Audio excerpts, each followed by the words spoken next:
형님, 아버님, 어머님을 이 추운 날 그렇게 기다리시게 하면 어떡해요? 제가 뭐 대단한 부탁을 한 것도 아니잖아요. 어제 딱 한 번 부탁드린 건데 그게 그렇게 싫으셨어요? 형님은 아버님, 어머님이 집도 사주셨는데 이제 와서 입 싹 닫고 안면 몰수 하겠다는 거잖아요. 너무 양심 없다 생각 안 해요? 그래서 내가 죄송하다고 말씀드렸잖아. 동서가 왜 난리야? 솔직히 나 좋으라고 집 해주신 것도 아니고 자기 아들 어깨 피고 살라고 해주신 거지. 그리고 이제 동서도 착한 며느리인 척 좀 그만해. 진짜 못 봐주겠으니까. 며느리가 아무리 시댁에 잘해봤자 본전이라는 말도 못 들어봤어? 미련해도 정도껏 미련해야지. 시댁에 그렇게 뻔질나게 드나드는데도 지금까지 아무것도 얻어낸 게 없잖아? 뭐하러 그딴 고생을 사서 하는지 모르겠네. 뭐라고요? 내가 지금 시부모 재산 바라고 착한 척 한다는 거예요? 결혼을 했으면 싫든 좋든 최소한 며느리 도리는 하면서 살아야 할 거 아니에요? 아버님이 형님 말이면 다 오냐오냐 해주시고 어머님은 형님한테 싫은 소리 한 번 못 하시니까 형님이 뭐라도 되는 줄 아세요? 저기 내일은 내가 알아서 할 테니까 동서는 제발 신경 좀 꺼. 그리고 아버님은 며느리도 백년 손님이란 말 못 들어보셨어요? 요즘 같은 시대에 어디서 며느리를 잡으려고 드세요? 병진 씨 벌이도 시원찮아서 생활비도 전부 제가 내고 있는데 가장 노릇도 못하는 아들이랑 살아주는 며느리한테 아이고 감사합니다 하고 상전 대접을 해주셔도 모자를 파네. 왜 아침부터 찾아오셔서 이렇게 행패를 부리시는 거냐고요? 옛날에야 며느리들이 참고 살았지만 요즘엔 그냥 이혼이에요. 아세요? 뭐가 어째? 이혼? 너 지금 이 시애비 협박하는 거냐? 우리가 뭐 큰 거 바란 것도 아니고 그냥 시간이 늦어서 하루 재워주길 바란 건데 어디서 이혼까지들 먹이면서 시애비를 죄인 취급해? 아버님, 왜 자꾸 똑같은 말을 반복하게 하세요? 제가 전부터 분명히 말씀드렸잖아요. 아버님, 어머님이 저희 세 식구 삶에 들어오는 건 싫다니까요? 틈만 나면 저희들 사는데 끼어들려고 하시고 이번에도 은근슬쩍 저희 집에서 자고 싶다는 티를 내시는데 어떻게 모시러 가요? 뭐 어떻게 모시러 가요? 그럼 너 일부러 안 왔다는 거네. 그리고 우리가 언제 니네들 사는데 끼어들려고 했다는 거야. 이 집에도 오늘에서야 처음 와봤는데 막말로 네가 우리한테 안부 전화를 잘하기라니 매번 우리가 먼저 전화해도 받지도 않고 명절에도 너네끼리 해외여행 다니기 바빴지. 우리한테 돈 봉투만 쥐어준다고 네 돈이 다 하는 줄 알아? 그런 거 다 참아가며 우리가 널 얼마나 딸처럼 생각하고 잘해줬는데 너희 편하게 살아라고 대출까지 받아서 이 집도 사줬잖아. 그런데도 너는 이 시부모를 도대체 뭐로 생각하는 거야? 아버님은 이 집 해준 빌미로 저한테 며느리돌이 바라신 거잖아요. 그리고 저는 애초에 아버님 딸 되고 싶은 마음 개미눈꽃만큼도 없었어요. 아버님은 딸이 아니라 아버님 말에 고분고분 맞춰줄 하녀가 필요하셨던 거잖아요. 아버님이 딸이 없으셔서 모르시나 본데 딸은 자식 도리 더 안 해요. 아버님 아들들도 안 한 도리를 왜 며느리한테 요구하세요? 이게 어디서 한마디도 안 지고 바락바락 대들어. 같은 며느리라도 네 동서는 너처럼 안 그런다. 얼마나 우리한테 잘하는 줄 알아? 그럼 동서만 딸처럼 생각하고 지내시면 되잖아요. 그리고 제가 동서처럼 없는 집 자식도 아니고 돈이 궁한 것도 아닌데 아버님, 어머님 비위 맞춰가며 알랑거릴 필요가 있어요? 동서야 한푼이 아쉬우니까 아버님 댁에 뻔질나게 드나들며 살살거리는 거죠. 아니 뭐야? 너 지금 그게 시부모한테 할 소리야? 병진이 넌 네 부모가 이런 수모를 당하는데도 아무렇지도 않냐? 왜 꿀먹은 벙어리처럼 아무 말도 못해? 아버지, 와이프가 하는 말이 아버지 어머니를 아예 안 보고 살겠다는 말이 아니잖아요. 결혼했으니 그냥 저희는 저희끼리 재미있게 살고 아버지 어머님도 두 분이서 재미있게 지내시라는 말이죠. 맨날 저희 볼 때마다 둘이 알아서 잘 살아라고 귀에 못이 박히도록 말씀하셔놓고는 왜 이제 와서 섭섭하다 그러세요? 여기 아들 집에서 하루 자고 가려고 했다가 며느리로부터 이혼한다는 소리를 들어버린 이명자 어머님과 박병수 아버님이 계십니다. 도대체 며느리와 두 분 사이에 어떤 일이 있었던 걸까요? 오늘 이야기와 비슷한 경험을 하신 우리 부모님들이 계시다면 두 분에게 따뜻한 응원과 뼈와 살이 되는 조언을 댓글에 꼭 남겨주시길 바라겠습니다. 구독과 좋아요 그리고 알림 설정을 눌러주시면 올라오는 이야기를 보다 빠르게 보실 수 있습니다. 그럼 지금부터 그 놀라운 이야기 속으로 들어가 보겠습니다. 안녕하세요. 저는 두 아들이 있는 67세 이명자입니다. 올해 초 저희는 큰며느리로부터 아들과 이혼하겠다는 말을 들었습니다. 시부모 면전에다가 이혼하겠다는 말을 아무렇지도 않게 해대는데 사실은 큰며느리에게 협박당했다고 표현하는 게 맞는 것 같아요. 온 가족이 보는 앞에서 씻을 수 없는 수모를 당한 뒤로 지금도 가끔씩 그때 일이 떠오를 때면 심장이 두근거리고 숨이 잘 안 쉬어집니다. 큰아들이 결혼하기 전으로 돌아갈 수만 있다면 제가 가진 전 재산을 다 써서라도 그때로 돌아가고 싶은 심정이에요. 하지만 그렇게 할 수 없는 현실의 마음만 답답할 뿐입니다. 저는 젊은 시절 혹독한 시집살이를 견디며 살았습니다. 시누이들에게 아무 이유 없이 구박과 욕을 듣는 건 일상이었고 마음에 안 든다고 머리채 잡히는 일 또한 예산일이었습니다. 내 편인 줄 알았던 남편은 여지없이 저를 외면했습니다. 오히려 자신의 누나들과 어머님 편을 들기에 여념이 없었습니다. 그런 제가 그 혹독한 시집살이를 버틸 수 있었던 것은 제 두 아들 녀석 덕분이었습니다. 만약 이 두 녀석마저 저를 외면했다면 저는 지금까지 살 수 없었을 거예요. 다른 때보다 더 심한 구박을 받았던 날, 저는 너무 견디다 못해 혼자 몰래 도망을 가려고 했습니다. 제 손을 하나씩 잡고 자던 아이들을 떼어놓고 이불을 덮어주었습니다. 문고리를 잡고 방을 나서려던 순간 작은 아들이 엄마 하며 저를 부르는 게 아니겠어요. 깜짝 놀라 뒤돌아서 작은 아들을 봤는데 눈을 감고 방긋방긋 웃으며 엄마 엄마 하는 거예요. 꿈속에서 저와 함께 뭘 하고 있었길래 그렇게 행복해했던 건지. 저는 그 자리에 주저앉아 밤새 숨죽여 울었고 차마 아이들을 남겨놓고 떠날 수가 없었습니다. 그렇게 항상 제 곁에서 든든한 버팀목이 되어준 두 아들은 어느덧 자라서 한 가정의 아버지들이 되었습니다.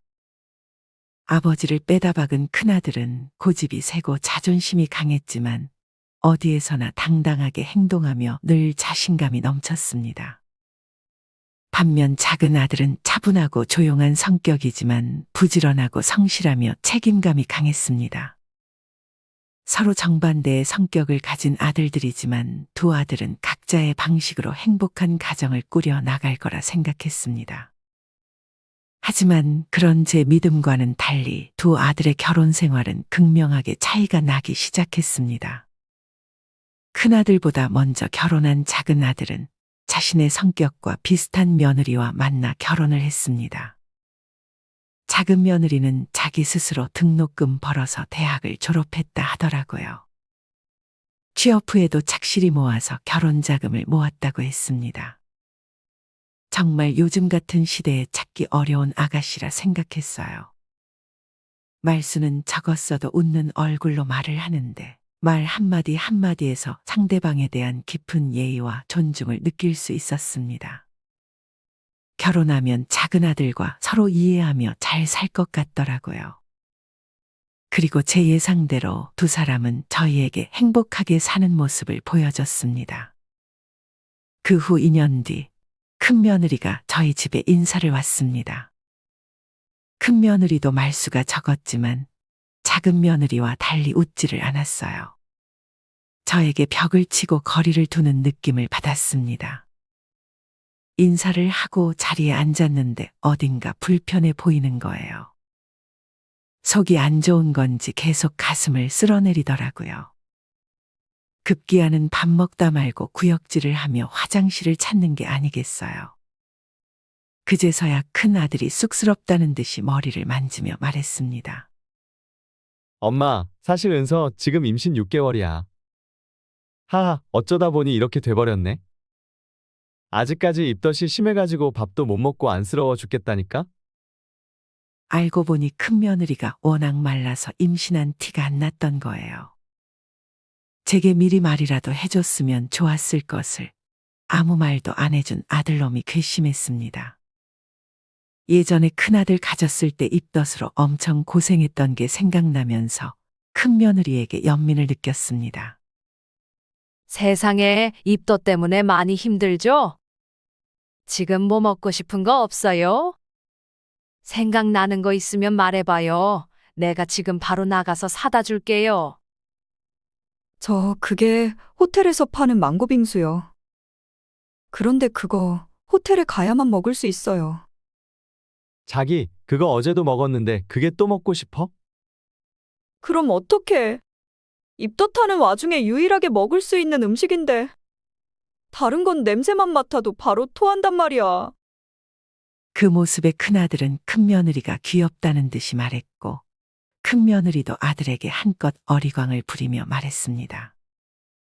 도대체 그 호텔 망고 빙수가 뭐길래 이 난리인지 저도 궁금해지더라고요. 생전 처음 보는 망고 빙수에 저와 남편은 깜짝 놀랐습니다. 가격을 보고 저도 모르게 입이 떡 벌어지더라고요. 망고 빙수는 한 그릇에 8만 원이나 했습니다. 큰 며느리는 망고 빙수를 한 입 먹더니 그제서야 얼굴에 생기가 돌기 시작했습니다. 저희한테 먼저 먹어보란 소리도 안 하고 허겁지겁 먹더라고요. 어른에게 먼저 권하는 것이 예의이지만 오죽 맛있으면 저럴까 싶어 그저 귀엽게 바라봤습니다. 그날은 그렇게 빙수를 먹으면서 이런저런 이야기를 나누고 헤어졌습니다. 몇 달 뒤 상견례장에서 사돈내외를 만났는데 표정이 안 좋더라고요. 사실대로 말하면 우리 큰아들이 마음에 안 들지만 뱃속의 애 때문에 어쩔 수 없이 결혼시키는 거라고 저희한테 대놓고 말했습니다. 사돈의 말에 저도 기분이 상했지만 결혼도 안 한 딸이 임신부터 하게 된다면 저 역시도 사위를 좋게 안 볼 것 같아요. 그래서 저는 최대한 사돈내외의 심기를 건드리지 않으려고 애를 썼습니다. 그런데 그 와중에 남편이 눈치 없이 입을 놀리는 바람에 분위기가 싸해졌습니다. 역시 병진이 네가 나를 닮아서 상남자는 상남자구나. 사부인, 요즘엔 속도 위반이 혼수라고 하잖아요. 며느라, 우리는 이런 거 절대 나쁘게 보는 사람들 아니다. 그러니까 걱정 말고 마음 편히 지내면서 애만 신경 쓰거라. 그렇게 숨이 막히고 어색한 분위기 속에서 저희는 상견례를 무사히 마쳤습니다. 하지만 순조롭게 진행될 줄 알았던 결혼 준비는 또 하나의 난관에 부딪히고 말았습니다. 사돈집에서 저희가 알아본 전세집을 마음에 들어하지 않았기 때문입니다. 저희는 1억 초반대의 방 2개짜리 아파트를 알아봐뒀는데 위치며 평수며 연식이며 어느 하나 마음에 드는 조건이 없다며 트집을 잡더라고요. 사돈, 몇 달 뒤에 애도 태어나는데 얘네 넓은 평수에서 시작하는 게 좋지 않겠어요? 애 데리고 전세 전전하는 건 말도 안 되고. 저희 집 근처에 신축 아파트가 있는데 거기 40평짜리 매매해서 들어가게 했으면 싶네요. 지영이도 거기로 들어갔으면 좋겠다 하고요. 사돈은 이미 자기가 마음에 드는 아파트를 골라놓고 있었던 것 같았습니다. 자신의 의견을 강요하는 듯한 모습이었고 저희 의견은 전혀 고려할 마음이 없는 것 같았습니다. 마치 자신의 결정을 그저 순순히 받아들이기만 하면 된다는 듯한 태도를 보였습니다. 사돈의 그런 태도에 저는 기분이 언짢아졌습니다. 무엇보다 부담스러운 가격 때문에 그 자리에서 확답을 내리기가 어렵더라고요. 저희는 며칠 고민해 보겠다 하고 집으로 돌아왔습니다. 남편이 퇴직할 때 3억을 받았지만 작은 아들에게 전세금 보태라고 5천만 원 지원해주고 2억 남짓 남아 있었습니다. 회사를 다니는 작은 아들은 은행에서 대출을 받을 수 있었지만 직업이 없었던 큰 아들은 은행 대출을 받을 수 없었습니다. 물론 저희가 사는 집을 담보로 해서 대출을 받아줄 수도 있지만 그렇게 되면 남편과 제 노후가 처참해질 것은 불보듯 뻔했습니다. 엄마, 큰아들 결혼하는데 자존심 상하게 전셋집이 뭐야? 지영이 부모님이 안 그래도 나 안 좋게 보시는데 결혼해서 사위 대우라도 받으려면 집이라도 비싼 거 사서 가야 할 거 아냐? 아무리 그래도 사돈이 말한 집은 너무 비싸잖아.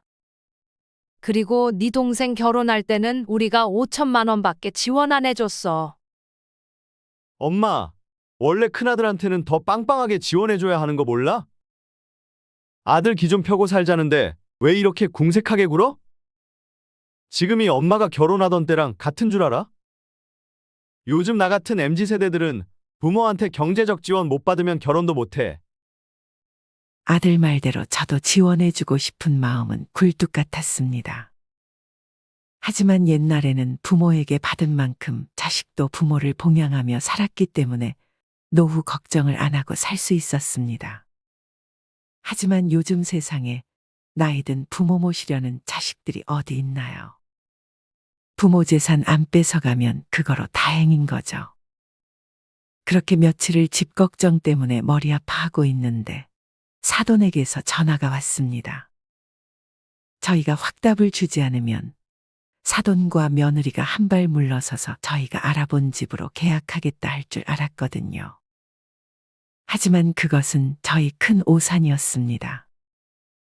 수화기 너머로 사돈이 울면서 이야기하기를 평생 고이 키운 딸이 임신했다는 말을 했을 때 하늘이 무너져 내리는 줄 알았다더군요. 그래도 소중한 생명이 찾아왔으니 기쁜 마음으로 결혼을 시키려고 했는데 저희 쪽에서 결혼 준비를 적극적으로 하지 않는 것 같아 마음이 상했다는 거예요. 자기 딸이 지금도 대접 못 받는데 시집 가면 더 대접 못 받고 살지 않겠냐고 말이에요. 저는 절대 그렇지 않다고 말했고 사돈 부부를 찾아가서 한참 동안 이야기를 나눴습니다. 그리고 결국 저희는 사돈이 말한 40평짜리 집을 대출받아 매매했습니다. 그런데 큰아들의 요구는 여기서 끝이 아니었습니다.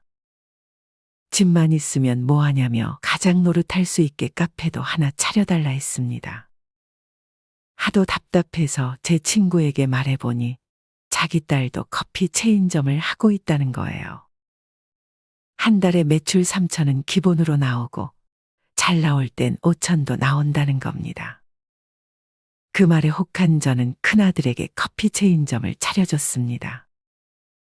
그렇게 가게를 차리고 3개월 뒤 저희 집에서 다 같이 식사를 하는 날이었습니다. 큰아들은 저희 부부와 작은 아들 내외에게 흰 봉투를 하나씩 건넸습니다. 자, 여러분 이거 받으세요. 별건 아니고 제가 이번 달에 매출 5천만 원 찍은 기념으로 용돈 좀 넣었습니다. 그러면서 저에게 오더니 제 귀에다 대고 도와줘서 고마워요 엄마 하고 속삭이더라고요. 저는 겉으로 티를 내지 않았지만 속으로는 정말 기뻐했습니다. 항상 자신감 넘치던 아들이 결혼하고 나서 기죽어 다니는 모습에 속상했었거든요. 그렇게 모두가 큰아들을 축하하며 화기애애하게 대화를 나누고 있었습니다. 하지만 부엌에서 들려오는 싸움 소리에 화목했던 분위기는 순식간에 깨지고 말았습니다. 무슨 일인가 싶어 가보니 큰 며느리와 작은 며느리가 서로 눈을 흘기며 노려보고 있는 거예요. 형님, 이미 저희끼리 서로 존대하기로 말 끝내놓고 이제 와서 말 바꾸는 이유가 뭐예요? 동서, 사람 마음이 바뀔 수도 있는 거지. 이유는 무슨 이유? 형님이 저보다 나이가 한 살이라도 많으면 모르겠는데 우리 동갑이잖아요. 이럴 경우 서로 존대하는 게 예의라고요. 그래, 큰애야. 요즘 세상에 옛날처럼 격식 갖출 필요 있니? 서로 사이좋게 존대하고 지내면 되지 않겠어? 처음에 동서가 그러자고 해서 얼떨결에 동의는 했는데 사실 저는 동서한테 존대하는 거 싫어요. 아무리 동갑이라고 해도 제가 형님이잖아요. 저희 부모님도 제가 동서한테 존대하는 건 아닌 것 같다고 하시고요. 원래 이런 건 어머님이 알아서 딱딱 기강을 잡아주셔야 하는 거라고 하시던데요? 에이, 자기 뭘 그렇게까지 해. 둘이 친분은 없었어도 같은 학교 동창이라며. 차라리 이참에 서로 편하게 말로 오면 어때? 그러자 큰며느리는 큰아들을 바라보며 눈으로 있는 힘껏 욕을 하기 시작했습니다. 큰아들은 그제서야 상황 파악이 되었고 작은 며느리에게 손이 대우를 해달라고 말했습니다. 이를 지켜보던 작은 아들도 자기 와이프 편을 들고 나서자 상황은 점점 시끄러워졌습니다. 그렇게 한참을 싸우다 작은 며느리가 입을 열었습니다. 형님, 제가 죄송해요. 앞으로 저한테 편하게 말씀해 주세요. 그래, 그네 말이 맞다. 시대가 아무리 달라졌대도 지킬 건 지켜야지. 안 그러냐? 두 며느리를 비교하고 싶지 않았지만 저도 사람인지라 어쩔 수 없이 비교가 되더라고요. 그 사건으로 너그럽고 이해심 많은 둘째 며느리에게 다시 한번 감동했습니다. 하지만 큰 며느리의 옹졸하고 융통성 없는 태도에 실망을 하고 말았습니다. 하지만 그것은 빙산의 일각에 불과했고 시간이 지날수록 큰 며느리의 본성이 드러나기 시작했습니다. 죄송해요, 어머님. 제가 살면서 김치를 한 번도 담아본 적이 없어서요. 대신 저는 돈 드릴 테니까 어머님이 고생 좀 해주세요. 동서, 나 짠 거 싫어하니까 우리 건 양념 좀 적게 발라줘. 알겠지? 그럼 부탁 좀 할게. 둘째 며느리는 그런 큰 며느리를 보며 고개를 저었습니다. 큰 며느리는 다 같이 해야 하는 일이 생기면 항상 핑계를 대며 요리조리 빠져나갔습니다. 저는 매번 혼자만 일하는 작은 며느리에게 미안해서 이번에는 너도 가서 쉬어라고 말했습니다. 하지만 작은 며느리는 둘이서 하면 더 빨리 끝난다며 엉덩이를 붙이고 끝까지 저를 도와주더군요. 큰 며느리는 거실 소파에 누워있고 저는 작은 며느리와 이야기를 하며 김장을 했습니다. 그러다 큰 며느리가 벌떡 일어나더니 얼굴을 찌푸리고 저에게 짜증을 냈습니다. 아, 진짜. 어머님, 노래 소리가 너무 시끄러워요. 또 이명웅 노래 듣고 계세요? 볼 때마다 틀어놓고 계시네. 그렇게 듣는데도 지겹지 않으세요? 큰 며느리의 핀잔에 당황한 저는 당당하게 이명웅이 좋아서 듣는다고 말을 하면 될 거를 괜시리 젊은 청년을 좋아하는 주책 없는 늙은이로 보여질까 싶어 주절거리며 말을 늘어놓고 말았습니다. 아, 그게 혼자 있을 때 귀 심심해서 틀어놨던 건데 나도 모르게 습관이 됐나 봐. 근데 듣다 보니 노래가 참 좋더라고. 그래서 팬이 됐지 뭐야. 당황하는 저를 보며 큰 며느리는 또 꼬투리 하나 잡았다 싶었는지 2절 3절 비꼬기 시작했습니다. 아, 이명웅 팬이세요? 그럼 지금까지 이명웅이 광고하는 물건 사주신 적 있으세요? 앨범은요? 콘서트는요? 어머, 아직 아무것도 안 사주셨어요? 에이, 어머님, 돈을 써줘야 진정한 팬이죠. 어머님이 뭐라도 하나 사주셔야 그렇게 사랑하는 이명웅이 돈을 더 많이 벌지 않겠어요? 그냥 유튜브에서 노래만 틀어놓는다고 그게 진정한 팬일까요? 저는 부끄러워 아무 대꾸도 하지 못했습니다. 그러자 작은 며느리가 저를 대신해서 말을 받아쳤습니다. 형님, 이명웅이 얼마나 인성이 대단한 사람인데요? 세상 사람들이 전부 상대방을 돈으로 판단하는 형님 같은 속물인 줄 알아요? 어머님, 저는 이명웅 노래 중에 우리들의 블루스를 제일 좋아해요. 특히 그대에겐 내가 곁에 있을게요 라는 가사가 제 가슴에 쏙쏙 박히더라고요. 어머, 둘째 너도 그래? 나도 그 노래 가사 참 좋아해. 뭐야? 동서는 나랑 동갑이면서 무슨 벌써부터 이명웅이야? 내 친구들도 아직까지는 다 아이돌 노래 들어. 도대체 뭐가 좋다는 거야? 나는 벌써 귀에 딱지가 앉을 것 같구만. 형님이 제대로 안 들어봤으니까 그런 소리를 하는 거죠. 형님은 이명웅 파워라는 말도 못 들어봤어요? 오히려 형님이 아이돌 노래만 들어서 귀에 딱지가 한가득 앉은 것 같은데요? 이참에 제대로 한번 들어보세요. 형님도 반할걸요? 작은 며느리는 큰 며느리에게 웃으며 할 말 다 하고는 저를 보고 눈을 찡긋했습니다. 작은 며느리가 날린 사이다 발언에 한 방 먹은 큰 며느리는 김치통을 챙겨들고 획하니 가버렸습니다. 어머님, 아까 형님한테 뭐라고 좀 하시지 그랬어요. 진짜 형님이 저럴 때마다 가만히 당하시는 어머님 보면 제가 다 짠해 죽겠다니까요? 내가 무슨 말이라도 했다가 병진이한테 불똥 튈까봐 그러지. 그리고 마냥 밉게 보면 진짜로 미워져. 난 괜찮으니 둘째 너도 마음에 담아두지 마. 작은 며느리는 저희에게 정말로 딸 같았습니다. 그래서 항상 고마움을 가지고 있었죠. 제가 자궁적출 수술을 했을 때도 작은 며느리가 보호자로 함께 있어 주었고 그 후 진료에도 항상 같이 따라가 주었습니다. 그런 작은 며느리 덕분에 저는 빨리 회복할 수 있었어요. 그러다 마지막 병원 진료를 받는 날 저에게 뜻밖의 일이 벌어졌습니다. 둘째 며느리가 저에게 뭔가를 내미는 것이었어요. 세상의 봉투를 열어보니 이명웅 콘서트 VIP석 티켓 2장이 들어있는 거예요. 어머님 수술하시고 한동안 힘들어 하셨잖아요. 이제 몸도 많이 좋아지셨으니까 아버님이랑 두 분이서 다녀오세요. 그리고 저번에 형님이 콘서트 어쩌고 했던 게 얼마나 화가 나던지 재밌게 보고 오셔서 형님한테 당당히 자랑하세요. 그러면서 그날 친정아버지 생신이라 콘서트장으로 모시러는 못 갈 것 같다고 미리 죄송하다 하더라고요. 대신 형님께 부탁해 놓을 테니 걱정하지 말라고 했습니다. 드디어 대망의 콘서트 날, 남편과 저는 다시 소년소녀로 돌아간 것만 같았습니다. 그동안 친구놈들이 자랑하는 거 눈꼴 시려워 못 봐줬었는데 작은 애 덕분에 나도 이명웅 콘서트에 다 와보네. 그날 남편과 저는 평생 잊을 수 없는 소중한 추억을 만들었습니다. 콘서트를 다 보고 나오니 11시쯤 되었더라고요. 남편과 저는 근처 화단에 앉아 큰아들을 기다렸습니다. 그런데 30분이 지나도 1시간이 지나도 큰아들이 오지 않는 거예요. 그날따라 바람은 또 얼마나 차던지 견디다 못한 남편이 큰아들에게 전화를 했습니다. 너 왜 안 오냐? 바람이 차서 네 엄마 감기 들겠다.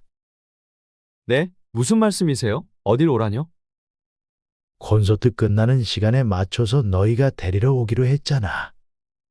작은 애가 큰 애한테 말해놨다던데. 콘서트요? 집사람이 아무 말 없었는데요. 잠시만요. 아버지, 와이프가 하루 종일 애 본다고 정신이 없어서 저한테 말하는 걸 깜빡했다 그러네요. 죄송한데 그냥 택시 타고 가시면 안 될까요? 거기로 택시 불러드릴게요. 뭐라고? 지금 데리러 온다 해도 모자랄 판에 택시를 타라고?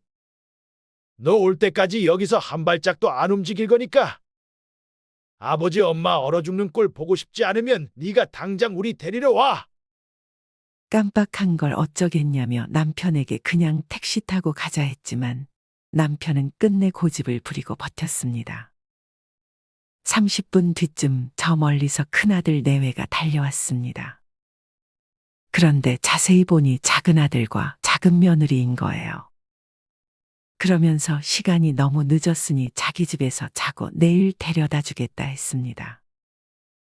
다음 날 화가 풀리지 않은 남편은 이른 아침 큰아들 집으로 찾아갔습니다. 아버님, 어머님, 어제는 제가 죄송해요.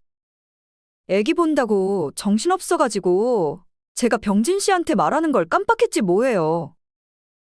그러면 늦게라도 우리 데리러 와야 하는 거 아니냐? 병진이가 온다고 했는데 왜 상진이가 왔어? 그네 네가 병진이 못 가게 막았냐? 하루 종일 제가 애 봤는데 그 밤에 남편이 나가버리면 또 제가 애봐야 하잖아요. 그래서 도련님한테 부탁하라 했어요. 너 네 시엄마가 얼마 전에 수술한 거 몰라? 아무리 몸이 회복됐다 해도 어제 그 추운 날 우리가 2시간 동안 밖에 서 있었다. 아버님, 어머님 몸 생각하셨으면 애초에 콘서트를 안 가시는 게 맞지 않아요? 그리고 30분이 지나도 안 오면 그냥 택시 타고 가셨어야죠. 기어이 저희가 도착할 때까지 1시간이고 2시간이고 기다리시려고 하신 거예요?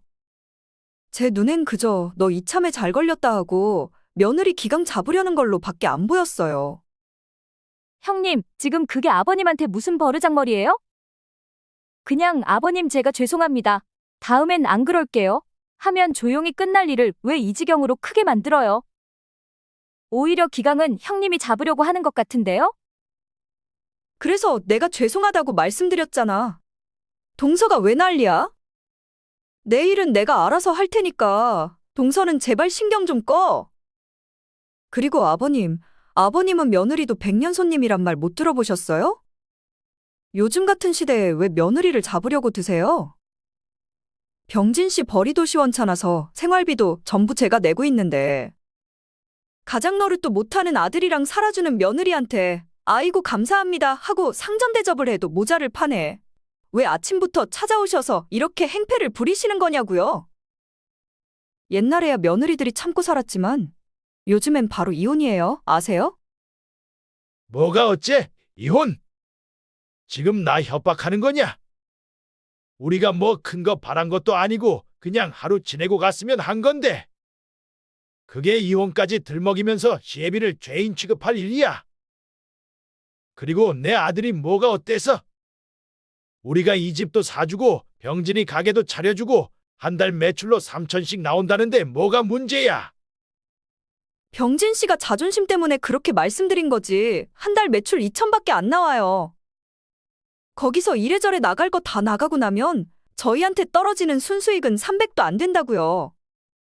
꼴랑 300 가지고 세 식구 어떻게 사냐고요. 안 그래도 스트레스 받아 죽겠는데 왜 아버님까지 저한테 이러세요? 틈만 나면 저희들 사는데 끼어들려고 하시고 이번에도 은근슬쩍 저희 집에서 자고 가시려는 게 눈에 뻔히 보이는데 어떻게 모시러 가요? 뭐? 어떻게 모시러 가요? 그럼 너 일부러 안 왔다는 거네. 그리고 우리가 언제 니네들 사는데 끼어들려고 했다는 거야. 이 집에도 오늘에서야 처음 와봤는데 막말로 네가 우리한테 안부 전화를 잘하기라니. 매번 우리가 먼저 전화해도 받지도 않고 명절에도 너네끼리 해외여행 다니기 바빴지. 우리한테 돈 봉투만 쥐어준다고 네 돌이 다 하는 줄 알아? 그런 거 다 참아가며 우리가 널 얼마나 딸처럼 생각하고 잘해줬는데 네가 이 집에서 살고 싶다 해서 대출까지 받아서 이 집도 사줬잖아. 그런데도 너는 이 시부모를 도대체 뭐로 생각하는 거야? 아버님은 이 집 해준 거 빌미로 저한테 며느리돌이 바라신 거잖아요. 아버님 아들들도 안 한 도리를 왜 며느리한테 요구하세요? 이게 어디서 한마디도 안 지고 바락바락 대들어. 같은 며느리라도 네 동서는 너처럼 안 그런다.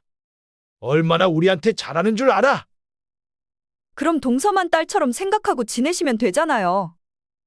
그리고 제가 동서처럼 없는 집 자식도 아니고 돈이 궁한 것도 아닌데 아버님 어머님 비위 맞춰가며 알랑거릴 필요가 있어요?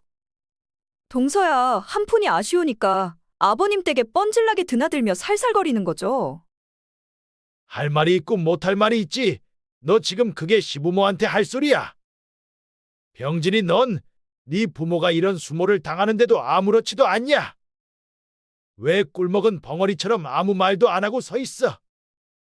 아버지, 왜 말꼬리를 잡고 늘어지세요? 아니, 와이프가 하는 말이 아버지 어머니를 아예 안 보고 살겠다는 말이 아니잖아요. 결혼했으니 그냥 저희는 저희끼리 재밌게 살고 아버지 어머니도 두 분이서 재밌게 사시라는 말이죠.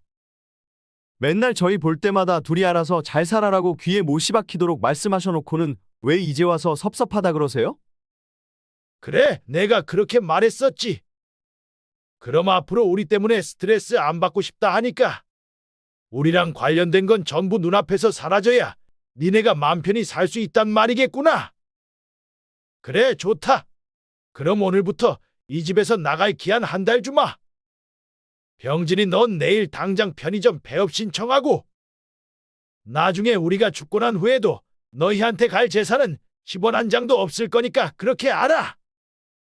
네 엄마랑 내가 우리 노후 포기하면서까지 너희 지원해 준 건데 이참에 잘 됐다. 이 집 팔고 난 돈으로 앞으로는 네 엄마랑 편하게 좀 살아보자.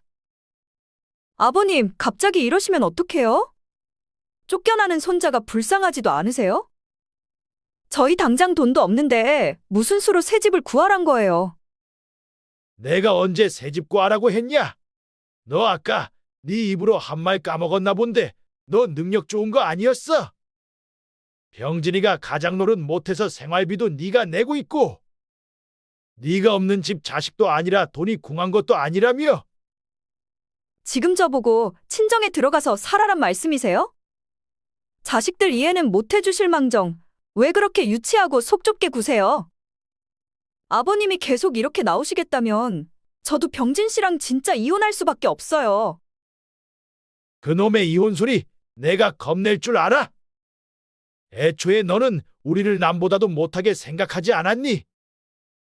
처가에서도 병진이를 사위 대접안해주고 너도 네 남편을 무시하는데 그렇게 살 바엔 차라리 이혼하는 게 낫지. 그래, 이혼해라, 이혼해. 저희는 이혼으로 협박하는 큰며느리에게 도리어 이혼을 하라고 엄포를 놓고 나왔습니다. 그러자 소식을 들었는지 곧바로 사돈에게서 전화가 오더라고요. 전화를 받자마자 다짜고짜 저에게 따지기 시작하는데 저도 화가 치밀었습니다. 그래서 지금은 통화하고 싶지 않으니 이만 끊겠다 하고 전화를 끊어버렸습니다. 제가 소파에 털썩 주저앉자 둘째 아들이 제게 카카오톡으로 음성 파일을 몇 개 보내더라고요. 파일을 누르자 큰며느리의 날카로운 목소리가 흘러나왔습니다. 옆에서 보다 못한 작은 며느리가 이러한 큰며느리의 추악한 본성을 증거로 남기기 위해 녹음을 하고 있었던 것이었습니다. 진짜 해도 해도 너무하잖아요. 아버님, 어머님이 자기한테 시집살이를 시키길 했어요. 아니면 말도 없이 불쑥불쑥 찾아가기를 했어요. 결혼하고 아버님, 어머님 한 번도 초대한 적 없으면서 뭐가 억울하다고 자기가 피해자 코스프레를 하냐고요. 저는 그 녹음 파일을 곧바로 사돈에게 보내줬습니다. 사돈은 몇 시간 뒤 저희에게 전화를 하였고 저와 남편에게 사과를 했습니다. 사돈 죄송합니다. 저희가 딸을 정말 잘못 키웠습니다. 딸 하나 있는 거 오냐오냐 키웠더니 시부모한테 그따위로 행동하고 사는 줄은 꿈에도 몰랐어요. 정말 입이 10개라도 할 말이 없습니다. 제가 이렇게 빌 테니 저희 딸 한 번만 용서해 주시면 안 될까요? 사돈께서 저희한테 사과를 하는 건 아무 의미가 없습니다. 아이들과는 이미 이야기가 끝났으니 앞으로 저희한테 연락하시지 마세요. 결국 큰아들 내외는 처가댁으로 들어갔습니다. 그 후로 큰아들과 큰며느리가 저희 집으로 몇 번 찾아왔지만 저희는 문을 열어주지 않았습니다. 한 번은 둘째 내외가 저희 집에 오기로 한 날 큰아들 내외도 같이 들어오더라고요. 들어오자마자 무릎을 꿇더니 죄송하다며 다시는 그러지 않겠다고 손이 발이 되도록 빌었습니다. 그 후로 큰며느리는 저희에게 안부 전화도 먼저 하고 가끔씩 외식도 같이 하면서 조용히 지내고 있습니다. 하지만 그날의 사건으로 저희는 결심했습니다. 우리가 관 속에 들어가기 전까지는 두 아들에게 금전적인 지원을 절대 해주지 않겠다고요. 그리고 자식들이 잘하든 못하든 오면 오는 대로, 안 오면 안 오는 대로 신경 쓰지 않고 살기로 했습니다. 여러분, 오늘 이명자 어머님의 이야기 어떻게 들으셨나요? 시댁과 며느리의 갈등은 이 세상에서 제일 풀기 어려운 문제 같습니다. 서로의 입장을 이해하고 존중하며 소통으로 타협점을 찾아가고 서로에게 긍정적 마음가짐을 가질 수 있는 그런 건강한 고부관계가 가득한 대한민국이 되길 진심으로 기도해 봅니다. 이상으로 오늘의 영상을 마치겠습니다. 오늘 영상이 좋으셨다면 좋아요와 구독 눌러주시고 그리고 주변에 공유해 주시면 감사하겠습니다. 오늘도 끝까지 영상을 봐주신 모든 시청자분들께 감사 인사를 드립니다. 여러분의 여생에 행복이 가득하길 기원하며 저는 다음에 더 좋은 영상으로 찾아뵙겠습니다. 감사합니다.